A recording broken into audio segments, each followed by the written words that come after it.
O projeto de lei que regulamenta a profissão da medicina, mais conhecido como ato médico, vem se tornando uma polêmica em todo o Brasil. E sobre esse assunto eu converso com o presidente licenciado do Conselho de Fisioterapia e Terapia Ocupacional de São Paulo, Gilúcio Almeida, e quem está no link com o presidente do Sindicato dos Médicos e delegado do CREMESP, Moacir Peste, é o André Camarão. Bom dia, André.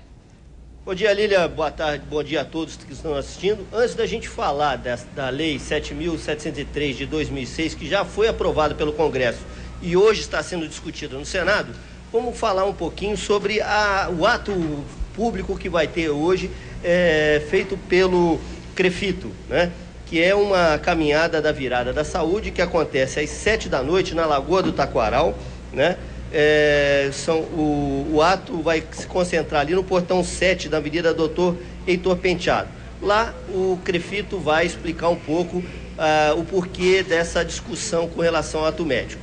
Eu vou começar perguntando ao presidente do Sindicato dos Médicos de Campinas e ao delegado do Conselho Regional de Medicina, também aqui de Campinas, o Moacir Peste, essa modificação pedida pelo ato médico, em que ela restringe ao médico o diagnóstico e a terapia acedada ao paciente, isso não pode provocar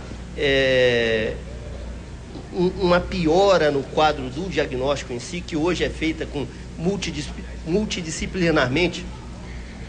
Na verdade, Camarão, o que é feito hoje, o médico já faz o diagnóstico da doença, propõe uma terapêutica para aquele paciente e encaminha para os profissionais necessários para dar continuidade. O ato médico, ele vem somente regulamentar isso na lei, né? Mas é uma prática que já busca hoje essa questão da multidisciplinaridade. O ato médico, inclusive, ele estabelece explicitamente que o médico tem o dever de trabalhar em mútua colaboração com os demais profissionais da saúde, que hoje são 13 áreas diferentes.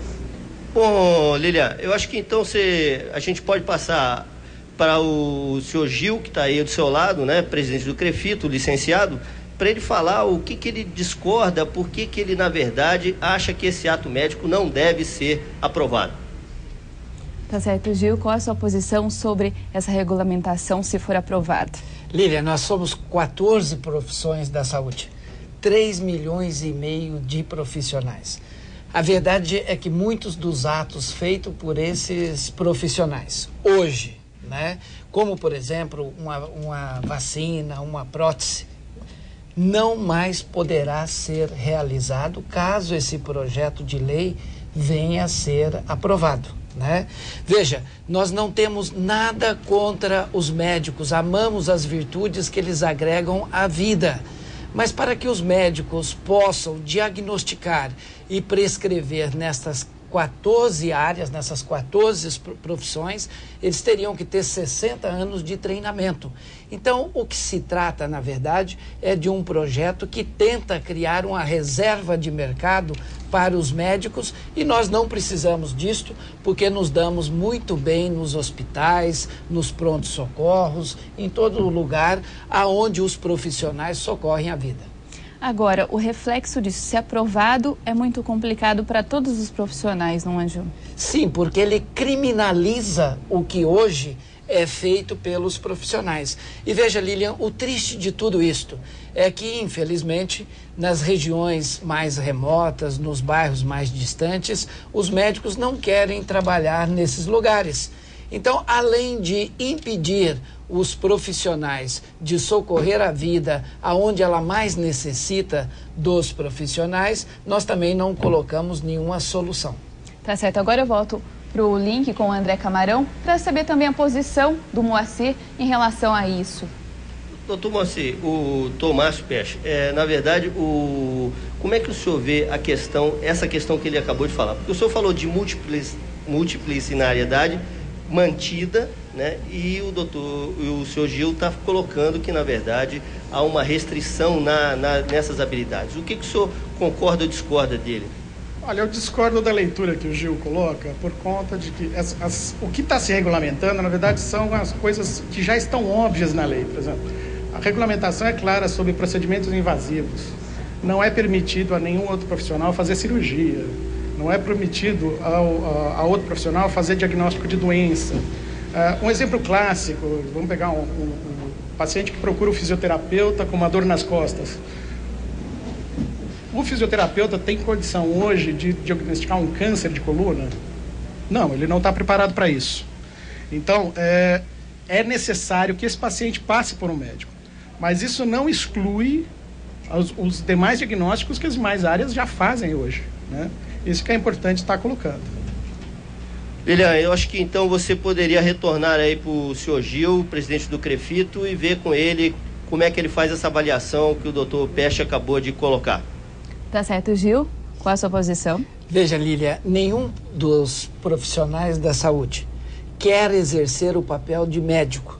Não queremos fazer diagnóstico médico e muito menos as atividades do médico, quer seja a prescrição de um medicamento ou uma intervenção cirúrgica. Pega o exemplo da dor nas costas, né? O médico não tem a capacidade de diagnosticar, por exemplo, um desequilíbrio muscular que pode estar levando uma lombalgia. Assim como o fisioterapeuta não vai diagnosticar e tratar cirurgicamente um câncer. Então, veja, o que está em jogo aqui, na verdade, é o direito da população, sacramentado na Constituição brasileira, de ter livre acesso aos serviços ofertados pelos profissionais da saúde. E precisamos lembrar, Lilian, que a Constituição estabelece que é livre o exercício de qualquer ato ou função, a menos que a lei lhe restrinja. Se você cria uma lei dizendo que prótese e órtese só o médico que pode fazer, os fisioterapeutas, e vimos na própria novela das 8, né, que estão dando essas próteses e órteses para tentar recuperar uma motricidade, uma função. Vamos voltar então no Bom, André Camarão. Só para a gente encerrar, eu gostaria de perguntar ao doutor Peste o seguinte situação. Com a aprovação desse ato-lei, a população, de uma certa forma, não vai ficar prejudicada no seu atendimento de uma maneira geral, englobando essas 14 áreas de profissionais da saúde? De forma alguma. Na verdade, isso vai dar segurança à população para que, se for atendida por um determinado médico, ele tem clareza dos limites que fazer. E para não ser atendido por um prático, que hoje é muito comum, tá tendo, até o exemplo que o Gil levanta, da dificuldade de fixar médicos na periferia, a solução que está se dando aí, então, é deixar que outras pessoas façam o papel do médico sem ser médico. Então, o que nós lutamos é para que haja médico em todos os postos, em todos os quadros necessários, aonde seja necessário um médico, ele tenha, a população saiba o que ele pode fazer e o que ele deve fazer. Obrigado, doutor Peste. Lília, eu gostaria que você voltasse, perguntasse ao senhor Gil, então, se na verdade ele também acha que a população vai ser ou não prejudicada com esse ato médico. Doutor Gil, então, rapidamente, tem como dar a posição do senhor? Muito, veja, o governo hoje realiza 1 bilhão de consultas médicas, com duração máxima de 5 minutos.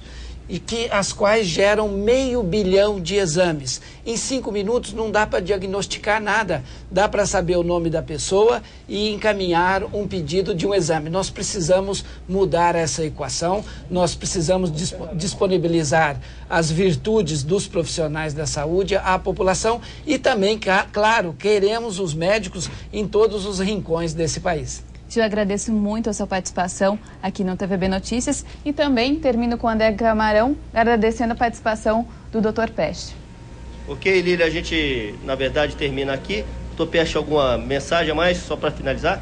Olha, para finalizar, eu acho que as 14 profissões da área da saúde têm que se juntar para garantir melhor financiamento do Sistema Único de Saúde e garantir que todas essas profissões sejam regulamentadas de acordo com a lei. Olha, a gente só espera que esteja contribuindo aí com a população a abrir esse debate para refletir essa questão, lembrando que, na verdade, o Congresso Nacional, o Senado Federal, eles só aprovam leis mediante também a participação popular, que pode pressionar e dizer lá se quer ou não que isso seja aprovado.